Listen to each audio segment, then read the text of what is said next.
Então hoje nós vamos falar do outro teórico da sociologia denominado de Max Weber, é isso? É um importante pensador então social moderno, certo? Vocês vão estudar eles em outras disciplinas. Então o que é que eu vou fazer aqui como uma videoaula, uma aula muito assim resumida sobre o pensamento do Max Weber, certo?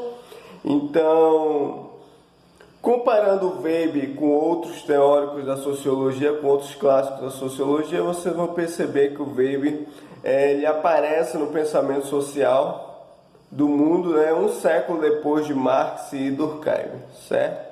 E isso vai fazer uma diferença na sua forma de pensar. Por quê? Enquanto vocês vão observar, enquanto Durkheim pensava o fato social, a sociedade como a base principal para as relações sociais, vocês vão observar que o Weber já tem uma nova forma de pensamento chamada sociologia compreensiva, que é buscar compreender o indivíduo no seu meio social. Então, na concepção do Weber, o indivíduo forma a sociedade e não aquilo que o Durkheim pensava, que a sociedade formava o indivíduo, certo? Para isso, eu convidei um colega meu que vai falar daqui a pouco sobre o conceito principal do Max Weber, que é chamado de ação social. Então, um amigo, cientista social também, cientista político, Miquel, vai falar para vocês o que é uma ação social, certo? Então, ele vai caracterizar essa ação e demonstrar como ela ocorre a partir do pensamento do Max Weber.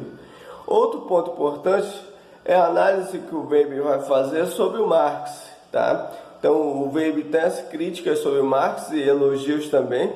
Então, na concepção do Weber, o Marx é um importante pensador para o mundo moderno, tá? Para o mundo capitalista, só que, segundo ele comete alguns erros. Um dos erros que nós vamos observar no pensamento do Weber, que ele critica Marx, é sobre o que o Weber pensa nas relações da sociedade. Para o Weber, é uma teia de relações complexa, né? Nós estamos vivendo uma teia de relações, e não aquilo que o Marx pensou ou estabeleceu enquanto teoria de uma infra e superestrutura. Como isso, professor?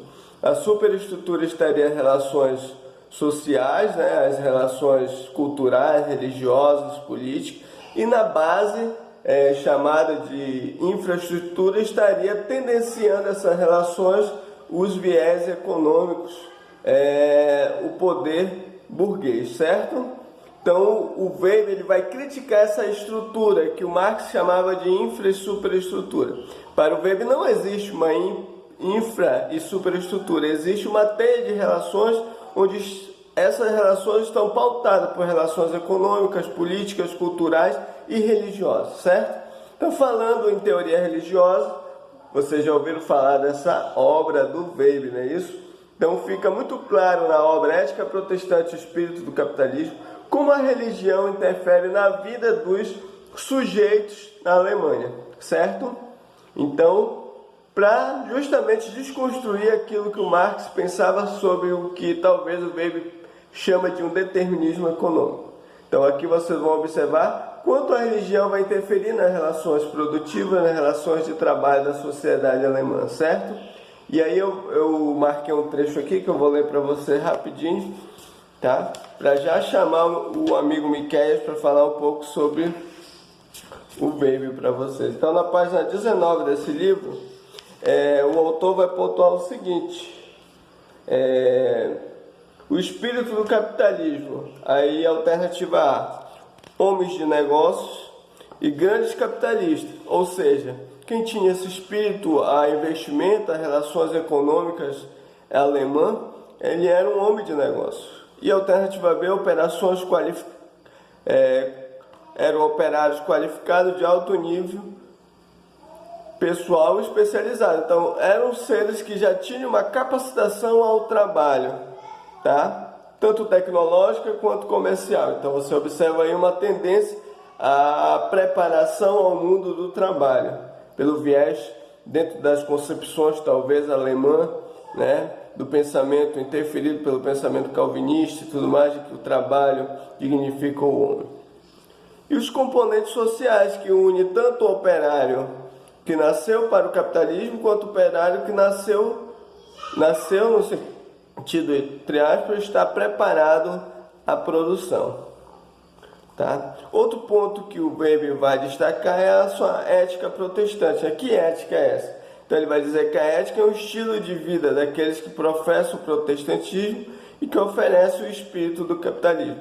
Então o sujeito dotado da ética protestante e o espírito do capitalismo, ele tem essas características, tanto do seu preparo para se inserir no mundo do capital, do capitalismo, quanto as suas concepções religiosas te levam a esse preparo, que é o aspecto talvez cultural religioso do protestante, tá? Que ele está preparado para um mundo de negócios, de trabalho, e também tem regras estabelecidas para o seu convívio social e econômico na sociedade, certo?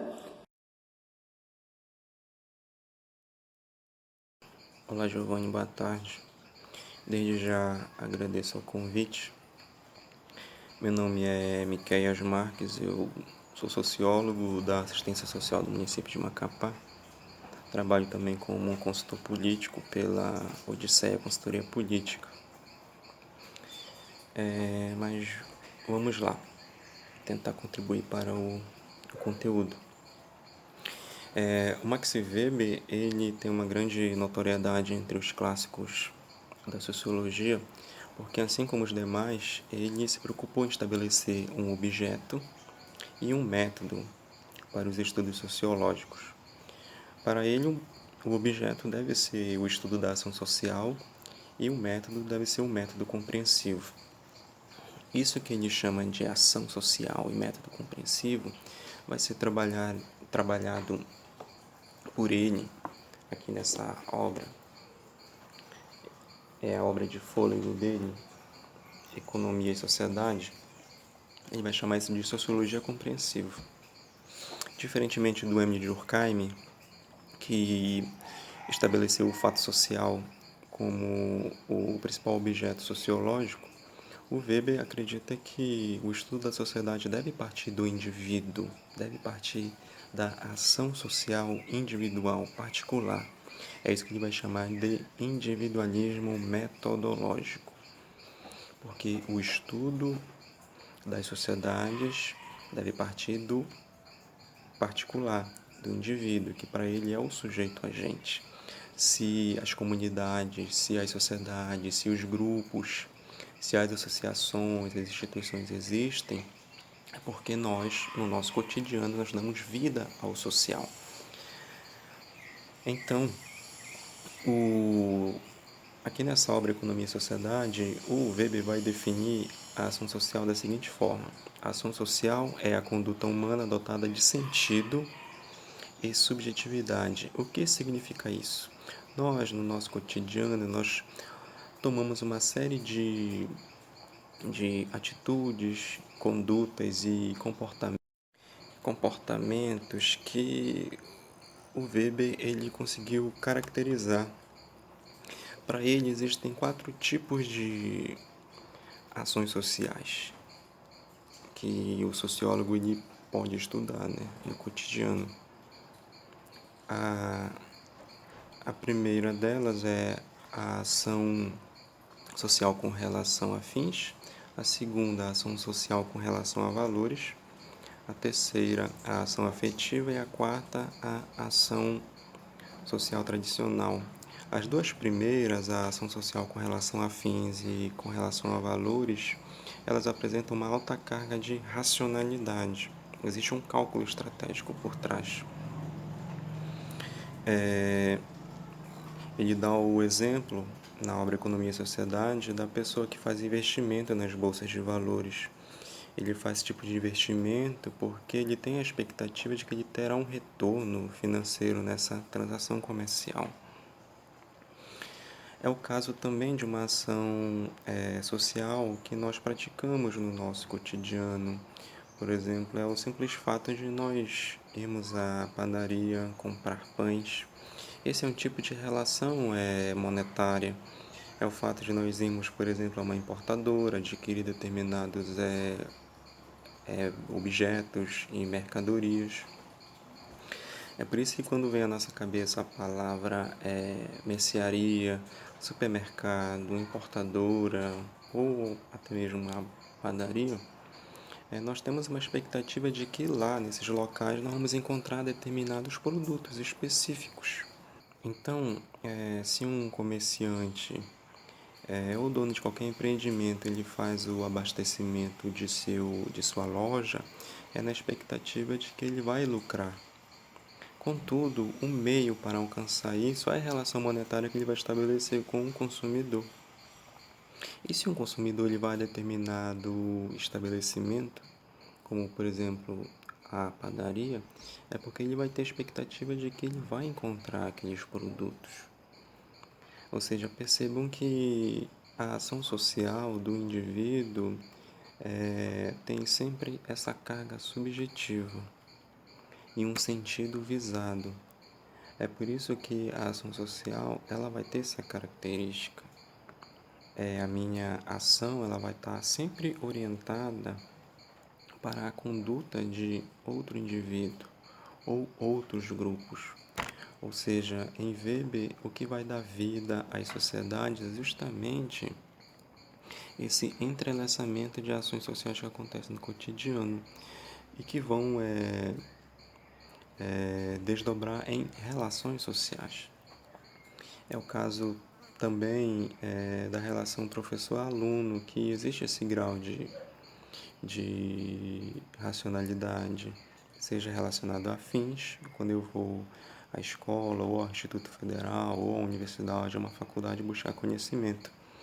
O estudante aí tem essa expectativa de que o professor ou a professora é portador daquele conhecimento e de que vai haver essa relação de troca. Da minha parte, o comprometimento, enquanto estudante, enquanto aluno, de ler, de reforçar os conteúdos em casa, não só em sala de aula, mas também por parte do professor, de se esforçar, de ser responsável, de deter aquele conhecimento para ver aquela relação.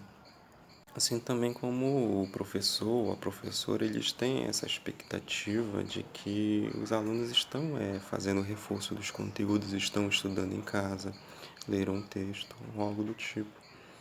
Um grande abraço, tá? Cuide de você, da sua família e vamos continuar firme aí, tá? Qualquer dúvida, comentário, vou abrir espaço para vocês comentarem sobre essa mini aula, ok? Forte abraço, seguimos forte.